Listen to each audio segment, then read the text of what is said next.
Perkenalkan, saya Karisa Angelina Kosasi dengan NIM 153210032. Saya sendiri di sini ingin memaparkan hasil materi-materi yang sudah saya pelajari satu semester mengenai mata kuliah retorika. Yang pertama, saya akan menjelaskan apa sih pengertian dari retorika. Retorika sering dipahami sebagai ilmu berpidato, seni penggunaan bahasa secara efektif, atau the art of using language effectively. Seni berbicara dengan baik yang dicapai berdasarkan bakat alam dan keterampilan teknis. Retorika merupakan ilmu dan seni yang mengajar orang untuk terampil menyusun tuturan yang efektif.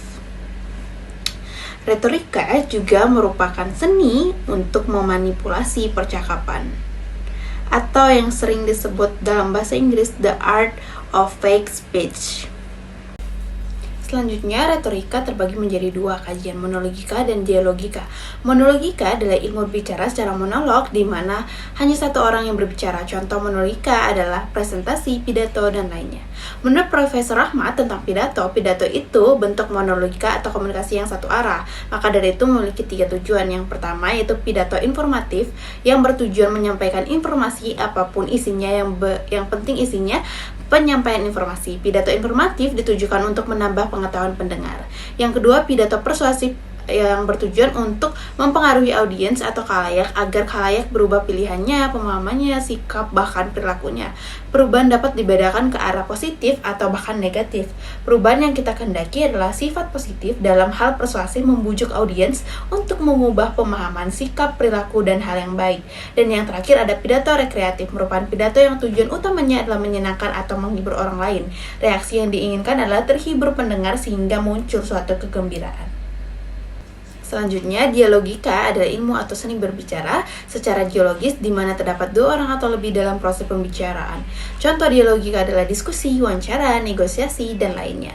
Yang pertama, wawancara adalah percakapan 2 orang atau lebih yang berlangsung antara narasumber dan pewawancara dengan tujuan pengumpulan data-data berupa informasi. Oleh karena itu, teknik wawancara adalah salah satu cara pengumpulan data, misalnya untuk penelitian tertentu. Berdasarkan Oxford Dictionary, diskusi adalah tindakan atau proses berbicara tentang sesuatu untuk mencapai keputusan atau untuk bertukar ide.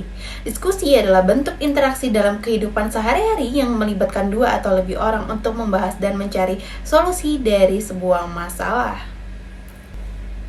Selanjutnya, saya akan membahas tentang teks negosiasi. Teks negosiasi adalah bentuk interaksi sosial yang bertujuan untuk mencapai kesepakatan di antara pihak-pihak yang mempunyai kepentingan berbeda. Teks negosiasi ini berisi komunikasi 2 orang atau lebih yang bertujuan untuk menyelesaikan masalah melalui kesepakatan. Saya akan memberikan 5 teknik negosiasi untuk meningkatkan skill kalian. Yang pertama, tingkatkan skill mendengar. Yang kedua, hindari terbawa suasana. Yang ketiga, gunakan kecerdasan emosional kalian. Yang keempat, mempersiapkan secara matang. Dan yang terakhir, berpegang teguh pada prinsip kalian masing-masing. Selanjutnya, saya akan memberikan manfaat mempelajari retorika dalam ilmu komunikasi.